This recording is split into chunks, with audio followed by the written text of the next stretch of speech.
Traffic నిబంధనలపై ప్రతి ఒక్కరూ అవగాహన కలిగి ఉండాల్సిన ఆవశ్యకత ఎంతైనా ఉందని హైదరాబాద్ ట్రాఫిక్ అదనపు డీసీపీ వేణుగోపాల్ రెడ్డి తెలిపారు. బేగంపేటలోని ట్రాఫిక్ శిక్షణ కేంద్రంలో నిబంధనలు ఉల్లంఘించిన వాహనదారులకు ఆయన కౌన్సిలింగ్ ఇచ్చారు. ఇటీవల కాలంలో మద్యం సేవించి సెల్ ఫోన్ మాట్లాడుతూ పట్టుబడిన వాహనదారులకు ట్రాఫిక్ నియమాలపై శిక్షణా తరగతులు నిర్వహించారు.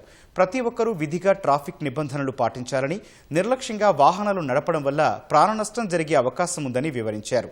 ప్రతి వాహనదారుడు బాధ్యతగా డ్రైవింగ్ చేస్తూ సురక్షితంగా ఇళ్లకు చేరుకోవాలని ట్రాఫిక్ అదనపు డీసీపీ వేణుగోపాల్ రెడ్డి సూచించారు.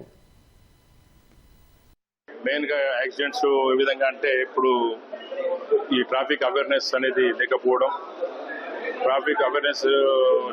ఒకటి.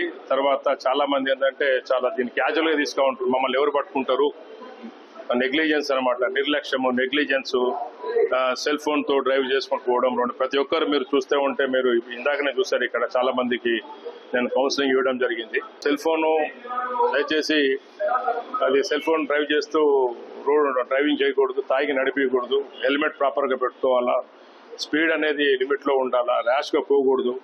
ఇక్కడ యాక్సిడెంట్ జరిగినప్పుడు వాళ్ళు నష్టపోతున్నారు, ఎదుటివాడు నష్టపోతున్నాడు, వాళ్ళపైన ఆధారపడిన కుటుంబం కూడా నష్టపోతా ఉన్నది.